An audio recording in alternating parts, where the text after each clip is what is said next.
When it comes to books, hands down, the most common thing I hear is a book is just too much commitment. Or they'll say, I don't have time, which is another way of saying that it's not worth investing their time for what they think the book will offer them. Fair enough, but let's talk about what you are getting in exchange for investing your time in that book, because there's a value transaction that happens. You give the author your time in exchange for their ideas. So let's break down the specifics of the trade. And to do that, we're gonna start first with blogs. A prominent author named Steven Kotler lays this out very well in one of his books. The average adult can read about 250 words per minute. The average blog post is about 800 words per minute. So combining those two, you're at about 3.5 minutes to read one of Steven's blogs. So what do you get in exchange for those 3.5 minutes?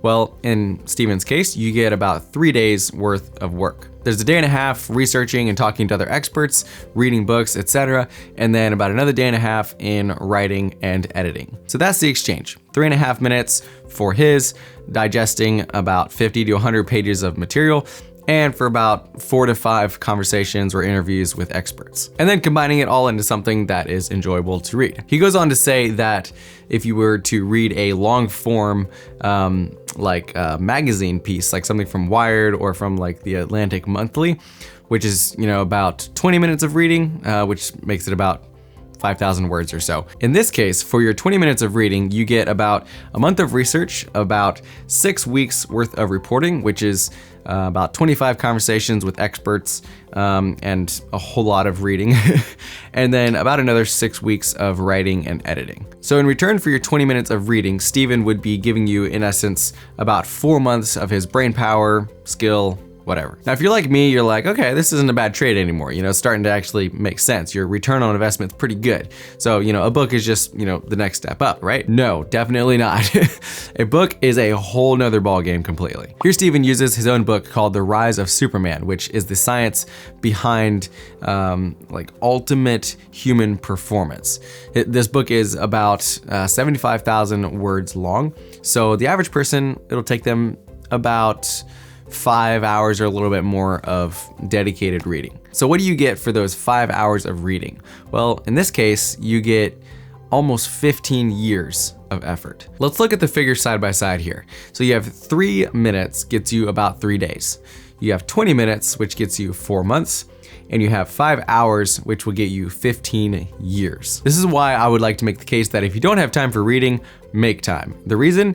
Condensed knowledge. If instead, for example, you had taken those 5 hours and spent them reading Steven's blog posts, which are about 3.5 minutes per blog post, at the end of 5 hours, you would have managed to maybe slug through about 86 of his blog posts, and you would have been trading your 5 hours for 257 days worth of his effort. Meanwhile, if you had spent those 4 hours reading The Rise of Superman, you would have traded those for about 5,475 days. Books are the most radical form of condensed knowledge on the planet.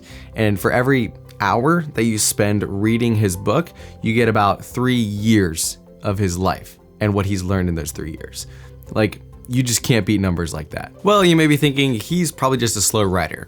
And while there is a little bit of variation between what you get from an author and how much time they put into it, based on the topic and the genre and all that stuff, despite all of that, books are still the most boiled down form of knowledge for the amount of time that you invest that you can ever find. Another example of this is a book called Breath by James Nestor.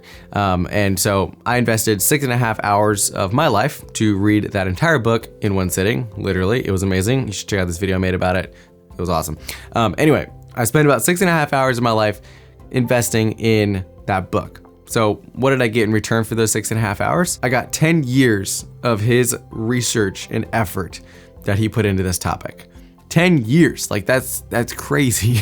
Now it's worth noting that not all books are created equal, right? So there's a whole process that I personally go through to make sure that I'm spending my time well. and actually spending it on books that are important and worth my investment. And if you're curious how I do that, then I would also want to encourage you to check out this video that I made where I discussed the system behind how I choose the books that I read. Because unfortunately, I don't really have time to go into it in this video. Also, reading isn't a guarantee that it'll be the same for everybody. You know, we can pick a wrong book, or we can read a book at the wrong time. And sometimes we project our own problems into the book and then blame it when we get incomplete answers. A book is still the best ROI positive medium. There's literally nowhere else that you can get 30 years of experience and 2 researchers that dedicated their lives to understanding a topic like you can with Daniel Kahneman's book. I think it's called Thinking Fast and Thinking Slow. Like, where else could you possibly hope to get that without spending years of your life dedicated to researching it? Like, there's nowhere else that you can place yourself as efficiently in the shoes of other people as you can with books. Also, fun fact, for every minute of this video that you're watching, I had to dedicate about an hour worth of research, energy, and brain power to it. So if you'd like to give back to that at all and help me along my journey here, leaving a like would actually go a really, really long ways.